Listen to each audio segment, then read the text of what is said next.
31 maj ka shënuar për mbylljen e muajit kushtuar zotës së Këshillit të Mirë pajtore së Shqipërisë. Mesha është shenjtë kremtuar nga Imzo Giovanni Peragjene, arkiepeshti i Arkidiocezës Shkodër-Pult në bazilikën e Nënës së Këshillit të Mirë. Gjithashtu gjatë meshës, 6 të rinj morën sakramentin e krezmimit, dhuratën e Shpirtit Shenjtë nga duart e arkiepeshvit. Një kishë gjallë është një kishë në të cilin antarët e saj, do të thënë ne të krishterë, dëshmojmë me gjallëri besimin tonë. Edhe ju, të dashur, që do të merrni sakramentin e krezmimit, edhe ju, sot do të jeni të mbushur me Shpirtin Shenjtë. E si Maria, edhe ju jeni të dërguar, jo për të mbetur të mbyllur, por për të sjellë Jezusin tek të tjerët, me gjest të thjeshta, me praninë tuaj, me fjalën tuaj. Sot ju merrni këtë zjarr të brendshëm. Nuk është diçka abstrakte, por një forcë e gjallë që mund t'ju japë guxim në momentet e vështira, gëzim në ditën e errta, dashuri aty ku ka ftofsi.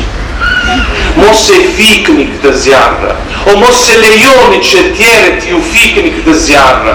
Është një zjarr që do të jetë gjithmonë i gjallë në jetën tonë.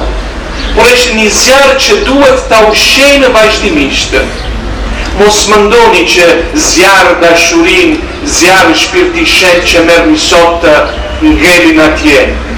Kemi nevojë që këtë zjarr të ushqehet vazhdimisht. E ushqehet me lutjen, ushqehet me bashkim të vazhdueshëm me Zotin, nëpërmjet sakramenteve, sakramentin e kungimit, sakramentin e rrëfimit. Zjarr ushqehet në jetën e bashkësisë, kur qëndrojmë njëri me tjetrin, kur bashkojmë si bashkësi, si komunitet për të kremtuar meshën e shenjtë, për të falendëruar Zotin. Zjarr ushqehet me bamirësi, zjarr ushqehet duke shërbyer, duke ndihmuar. Vëllezër e motra, të gjithë ne jemi të mbushur me Shpirtin Shenjtë, si Maria. Edhe ne atëherë jemi të ftuar të dalim, të sjellim Krishtin, të sjellim Krishtin. Kjo është dëshmia jonë. Besimtarë të shumtë përgjatë gjithë muajit janë drejtuar me lutje bazilikës së Zotës së Këshillit të Mirë rreth Kalas në Shkodër.